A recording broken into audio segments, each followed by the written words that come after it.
જય દ્વારકાધીશ. તો કેમ છો બધા? તો આજે સવારમાં બ્લોગ ચાલુ કરી દીધો છે. તો મમ્મીએ નાસ્તામાં ચા અને બિસ્કિટ બનાવ્યું છે. તો બિસ્કિટ ખાઈ તો મમ્મી અહીંયા ઊભા છે. હાલો બધા, જય માતાજી, જય દ્વારકાધીશ. કેમ છો બધા? મજામાં? અમારા બ્લોગ જોતા હોય તો બધા મજામાં જ હશો. ચાલો હવે જાય છે અમે જાનવીના ઘરે. તમારે આવવું હોય તો કહેજો. અમારી જાવ જોડે હવે જાય છે અમે જાનવીના ઘરે. જો બધા નીકળે છે. જો મમ્મી નીકળ્યા,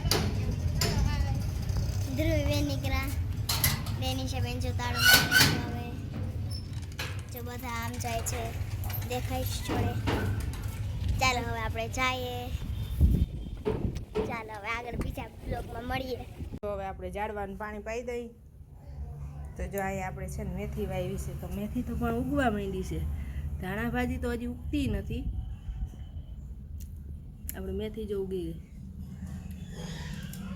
વાવી કે એમાં જોઈ શકો છો તમે. જો તો જો હવે હે ને આપણે આમાં વાવી છે કાકડી, ચોમખડી.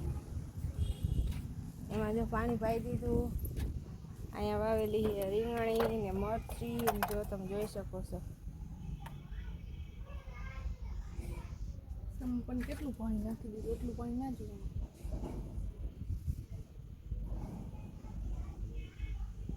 આમાં ડેનુબેન બેઠા બેઠા ઝાડવાના ખામણા ખાલી કરે કે પાણી વધી જાય તો ઝાડવા બરી જાય.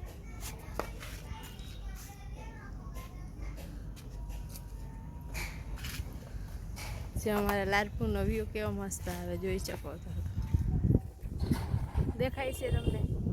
તો બસ દીપો દેખાય સામે સામે.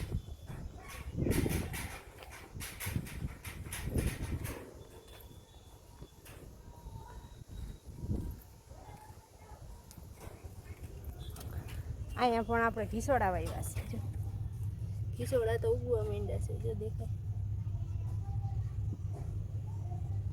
કેવો આપણે જુગાડ કર્યો છે. જે ડબલા કાપીને એમાં વાવ્યા ભાઈ. જો હવે આપણે દેશી ચૂલાના રોટલા ચાલુ કરી દીધા છે.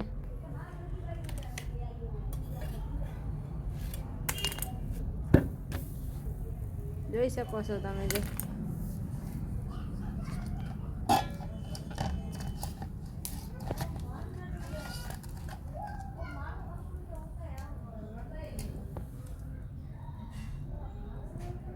ફરીએ તરાઈ ગયા છે. જો આપણે ચણાની દાળ બનાવવાની છે. તો આપણે ડુંગળી, ટમેટું, મરચું ને આદુ ને બધું વઘાર દઈ દીધો હોય. લસણ ને ધીમા ધીમા તાપે પાકે છે.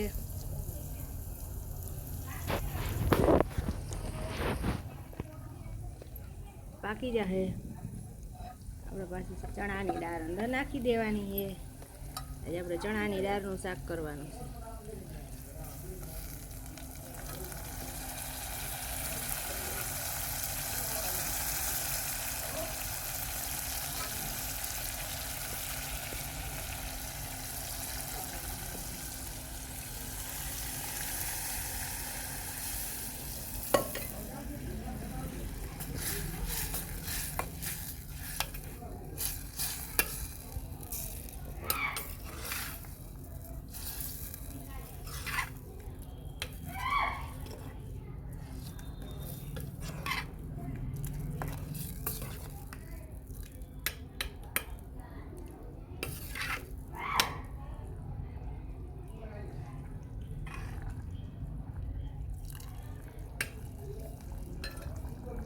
જો મસ્ત બની ગઈ ને દાળ. આપણે તો રોટલા બની ગયા, દાળ બની ગઈ. તો પછી જો જમવા બેસવાની તૈયારી કરવાની છે.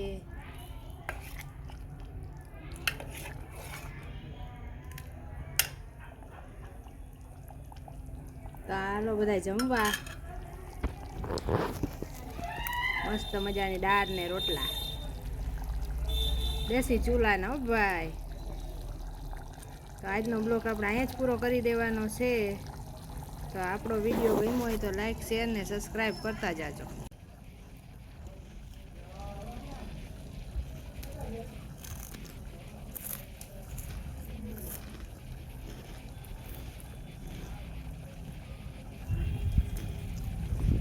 તરાઈ ગયો એટલે સીધા ખાવાના ચાલુ. તો આજ વિડીયો આપણે અહીં જ પૂરો કરી દેવાનો છે. આપણો વિડીયો ગમ્યો તો લાઈક શેર ને કેમ કે આ તો ગમે તે સબસ્ક્રાઈબ. હાલે ખાવામાં.